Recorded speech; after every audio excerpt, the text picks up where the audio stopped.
Right, ఇక details చూస్తే తెలంగాణ భవన్లో మాజీ మంత్రి హరీష్ రావు మాట్లాడుతున్నారు. లైవ్ లో చూద్దాం. త్యజించి తెలంగాణ ఉద్యమాన్ని ప్రారంభించాడు, ప్రజల్లో నమ్మకాన్ని కలిగించిండు మన కేసీఆర్. డిప్యూటీ స్పీకర్ పదవిని, ఎమ్మెల్యే పదవిని, రాష్ట్ర కార్యదర్శి పదవిని అన్నింటికి కూడా రాజీనామా చేసి ఆ రోజు ఉద్యమాన్ని ప్రారంభించి ప్రజల్లో ఒక నమ్మకాన్ని కలిగించారు. ప్రొఫెసర్ జయశంకర్ గారు మాతో అనేవాడు, ఎప్పుడన్నా మేము మాట్లాడితే నాకు కేసీఆర్ మీద సంపూర్ణమైన విశ్వాసం ఉంది, ఈయన నాయకత్వంలో తెలంగాణ వస్తుందని నేను నమ్మిన గనుక కేసీఆర్ వెంట నడుస్తున్నా, కేసీఆర్ను ఆశీర్వదిస్తున్నా అని జయశంకర్ గారు చెప్పారు. అంటే అట్లా జయశంకర్ లాంటి ఎంతో మంది మేధావులు కేసీఆర్ గారి మీద విశ్వాసంతో వారితో కలిసి నడిచిండ్రు. ఆ నమ్మకాన్ని కూడా కేసీఆర్ గారు నిలబెట్టిండ్రు. మనకు తెలుసు, నా అదృష్టం 2001 నుంచి కూడా కేసీఆర్తో పనిచేసే అదృష్టం నాకు దొరికింది. నేను చూసేవాడిని కేసీఆర్ ఎంత మదన పడేవాడో, ఎంత బాధపడేవాడో దగ్గరగా చూసేవాడిని. కొంతమంది కేసీఆర్ గారి మీద వ్యక్తిత్వ హననానికి పాల్పడేవారు. రకరకాలుగా ఆయనను ఎన్ని రకాలుగా బదనాం చేసేవారంటే, ఒకడైతే ఇక బీమార్ అయింది, ఇక లేస్తేనే లేడంటాడు, ఇంకోటి అంటాడు. ఎన్ని రకాలుగా వేధించినా, బాధ పెట్టినా, వ్యక్తిత్వ హననానికి పాల్పడినా మొండి ధైర్యంతో ఆయన పోరాటం చేసిండు, తెలంగాణ వైపు అడుగులు వేసిండు. That is KCR. ఎక్కడ బాధపడ్డా, కుంగిపోయినా, వెనకడుగు వేసిన, పదవులకు ఆశపడినా ఇవాళ మనం తెలంగాణలో ఉండేవాళ్ళం కాదు. ఇవాళ తెలంగాణ వచ్చిందంటే అది కేసీఆర్ గారి మొండి పట్టుదల, ధైర్యం, ఆయన పోరాటం వల్ల ఇవాళ తెలంగాణ వచ్చింది.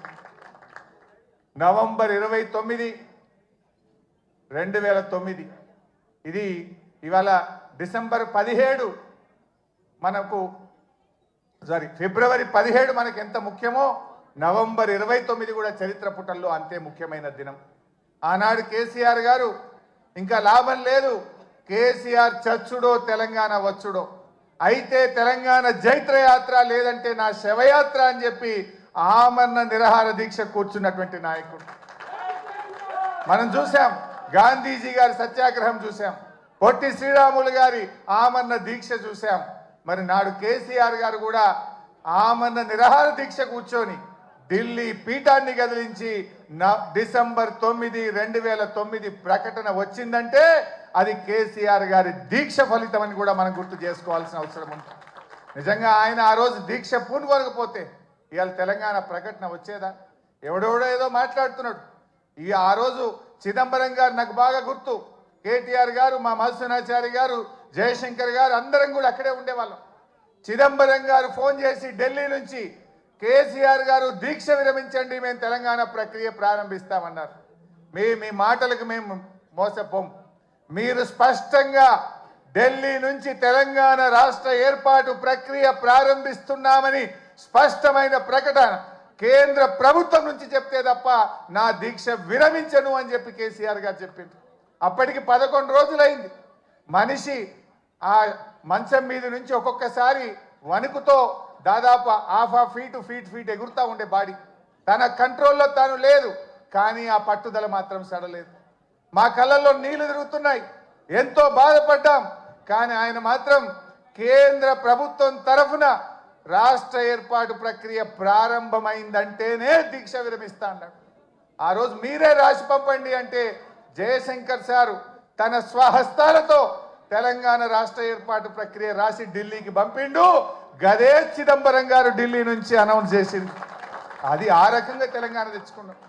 తెలంగాణ తేవడమే కాదు, తెచ్చిన తెలంగాణను, అప్పుడే పుట్టిన బిడ్డను కన్న తల్లి ఎంత ప్రేమగా పెంచుకుంటుందో కేసీఆర్ గారు 10 ఏళ్లలో తెలంగాణను ఒక తల్లిలాగా తీర్చిదిద్దాడు.